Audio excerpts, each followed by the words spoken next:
¿Qué tal amigos y amigas? Soy Goku XD8, comenzamos el maratón de las nominadas al Oscar de este año, y empezaremos con la primera de ellas, la última película dirigida por Christopher Nolan.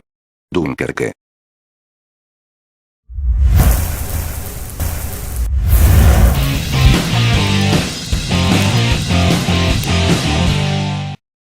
Christopher Nolan.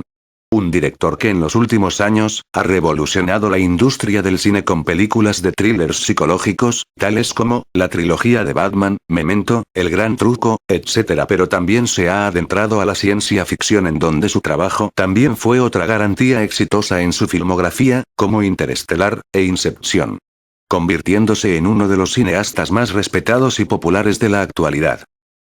Y el día de hoy hablaremos de su último trabajo, titulado Dunkirk, un filme con atmósfera bélica pero mucha más de supervivencia.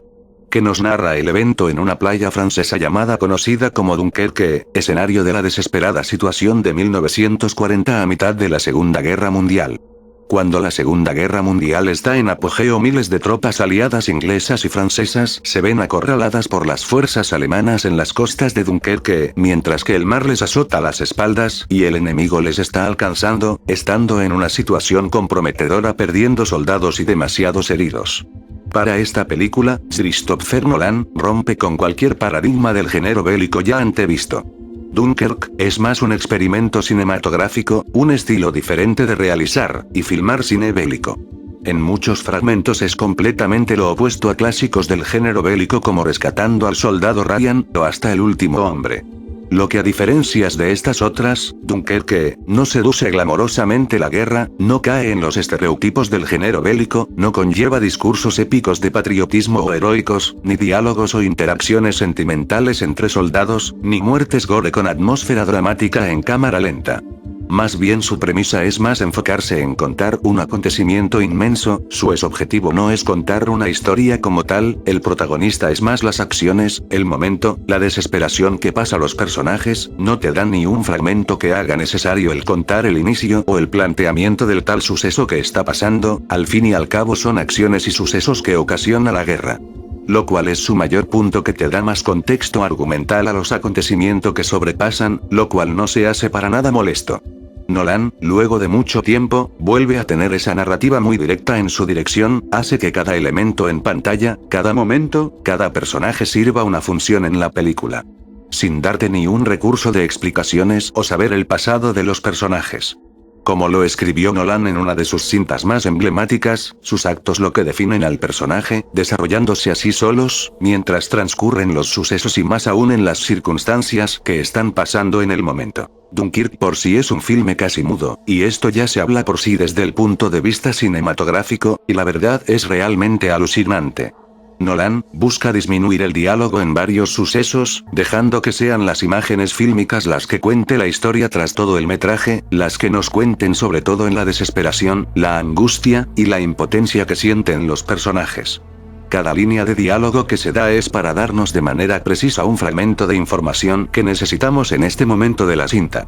Sin duda, una verdadera virtud para este lenguaje cinematográfico. Y más aún viniendo de Nolan.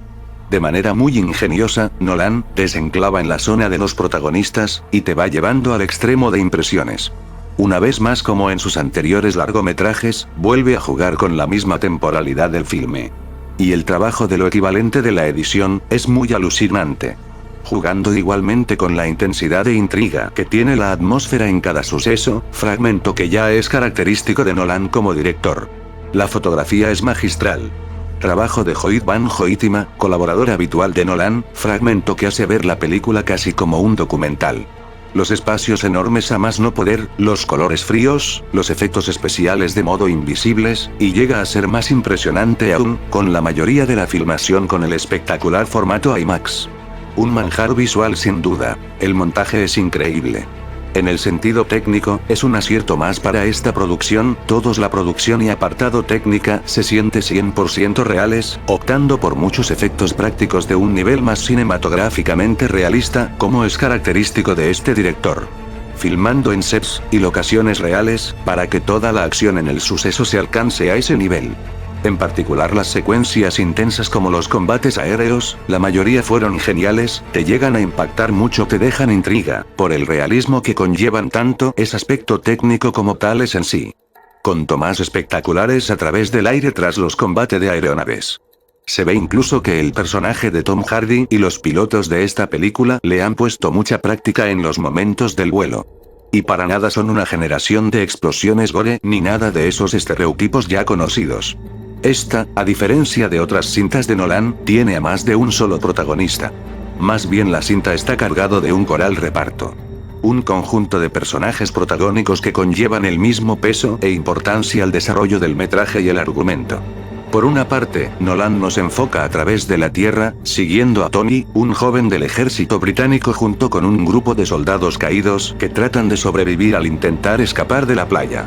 Por otro lado, a través del mar, seguimos a un marinero veterano junto a su hijo y un amigo, que respondieron la llamada del gobierno para ir a la guerra, en busca de rescatar soldados. Mientras que en el aire, tenemos a un equipo de pilotos que buscan derribar a las naves enemigas del sello alemán, antes de que estos exterminen a los sobrevivientes en la playa. Lo cual es otro acierto para Nolan, ya que escribió el guión desde 3 líneas temporales diferentes, o en este caso más narrativo, 3 perspectivas distintas, para este metraje. Si bien aunque los alemanes son los denominados antagonistas de la historia, a decir ni uno de ellos muestra cara en el metraje, lo que Nolan más bien denomina, es la misma humanidad del verdadero enemigo, y el desenlace, es la supervivencia. Sin embargo, como en muchos trabajos precedentes de Nolan, la temática principal de Dunkirk es la esperanza, que puede llegar a ser imprecisamente siniestra. No va a ser una cinta tan sentimental o melodramática, tampoco es un filme que pone como martirizados a sus soldados, sin embargo, también puede llegar a ser un acercamiento humano hacia un suceso histórico. Nos muestra la desesperación del acontecimiento. Los soldados solo quieren sobrevivir a esto, no tratan de transmitir heroísmo en sus actos, varias veces son egoístas, y hasta llegan a ser despreciables.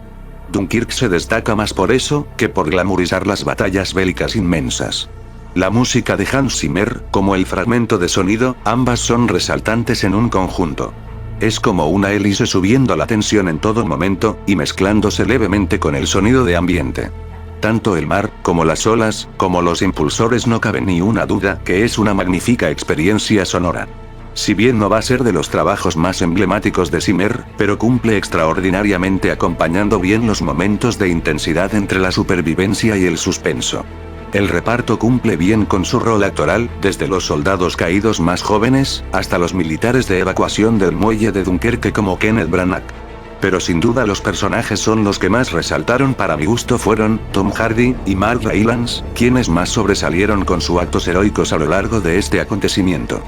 Este punto que diré, más que ser un punto negativo, es más irregular y es el hecho que le falta un poco de contexto, algo más de información sobre el evento histórico en que estamos la película. No es una película que trate 100% sobre Dunkerque, es una película que se desarrolla en Dunkerque, eso garantía al máximo. Pero lamentablemente no todos somos expertos sobre la Segunda Guerra Mundial, y tener un poco más de contexto sobre la guerra, siento que hubiese aportado un poco más. Pero bueno. Como resumen. Dunkerque es otra joya cinematográfica para la filmografía del maestro Christopher Nolan. Más que contarte una historia en sí, o tener una narrativa como tal, es más un experimento cinematográfico. No es un filme que trate sobre Dunkerque. Es una película que se centra en Dunkerque. No se enfoca en contarte sobre los personajes, sino en la masa de todo esto, en el hecho histórico en sí, en las emociones del suceso. Es una forma muy interesante pero muy distinta de hacer cine y puede ser que para muchos la sientan distanciante porque no tiene el ancla emotiva que uno espera en este tipo de cine. ¿Cómo la sintieron ustedes? Eso la convierte en una experiencia casi única dentro del género. Y eso es todo lo que tengo que decir. Gracias.